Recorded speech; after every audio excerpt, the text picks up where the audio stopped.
warahmatullahi wabarakatuh. Selamat pagi, salam sehat selalu, pagi yang indah, pagi yang cerah. Apa kabarnya sahabat semuanya?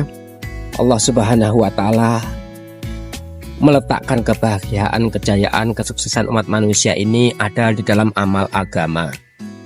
Maka siapapun yang mengamalkan agama, maka dia berada dalam jaminan Allah Subhanahu wa Ta'ala akan mendapatkan kenyamanan, kesuksesan, dan ketentraman. Maka agama menjadi satu-satunya alat untuk mencapai hajat hidup bahagia, sukses selama-lamanya, baik di dunia ataupun nanti ketika sudah berada di akhirat. Karena itulah akhirnya diutus nabi-nabi ke muka bumi ini. Sebanyak 124.000 nabi telah dihantar oleh Allah Subhanahu wa Ta'ala ke muka bumi ini guna mengingatkan manusia akan pentingnya kebaikan, akan pentingnya nilai-nilai ruhani, akan baiknya ajaran-ajaran agama itu supaya terus ada dalam diri manusia. Karena sifat manusia lupa dan lalai, akhirnya berbagai macam kemurtatan, kemaksiatan, pengingkaran terhadap nilai-nilai itu terus berlangsung dari zaman ke zaman. Termasuk hari ini umat akhir zaman yang sudah mendapatkan banyak pelajaran dari umat-umat terdahulu untuk bisa kembali merujuk apapun aktivitas kehidupannya kepada nilai spiritual, nilai agama, nilai ruhaniyah.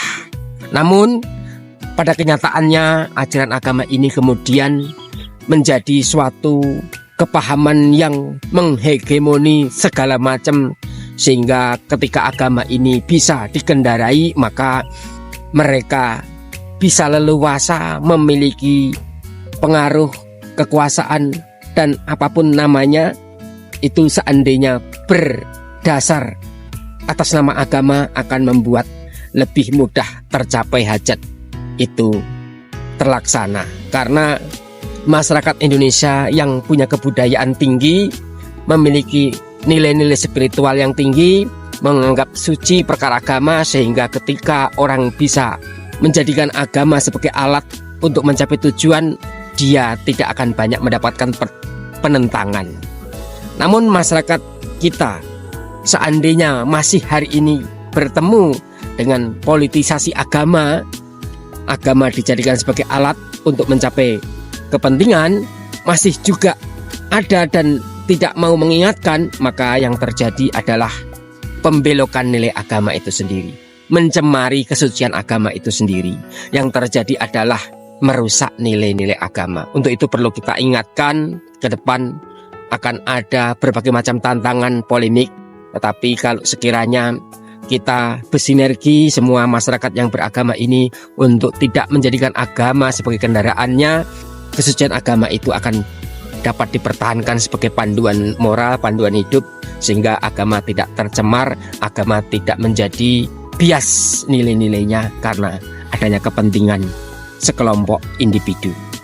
Menyikapi perkara ini, kita menyaksikan bagaimana hari ini masyarakat Indonesia disibukkan oleh perkara polemik nasab para orang-orang yang mengaku keturunan Nabi, yang mana sudah menguasai Indonesia sekian ratus tahun dan dianggap itu kebenarannya hakiki, tidak boleh diganggu gugat. Seandainya ada yang mencoba untuk meneliti, menelaah, mencoba mengkaji, maka itu dianggap sebagai bagian pengingkaran terhadap nilai agama, dianggap mencederai kesucian sebagai keturunan Nabi Muhammad SAW. Inilah yang disebut bagian orang yang ingin menjadikan kebenaran itu absolut, tidak boleh untuk diteliti dan coba untuk dikaji. Adanya berbagai macam kritik dan interpelasi ataupun penyelidikan yang menginginkan apakah layak kebenaran itu diyakini atau tidak, itu biarlah penyelidikan itu menginginkan apakah kebenaran itu masih relevan atau tidak. Itu harus kita dukung, karena sampai kapanpun kalau memang itu kebenaran, mau dikaji, mau dibahas, mau diteliti seperti apapun, tidak akan pernah goyah kalau memang itu kebenaran yang hakiki. Sebagaimana Allah Subhanahu wa taala menantang siapa saja yang bisa membuat tandingan Al-Qur'an ini satu ayat saja, maka dipersilakan oleh Allah Subhanahu wa taala. Nah, kita ini belum punya kebenaran yang absolut.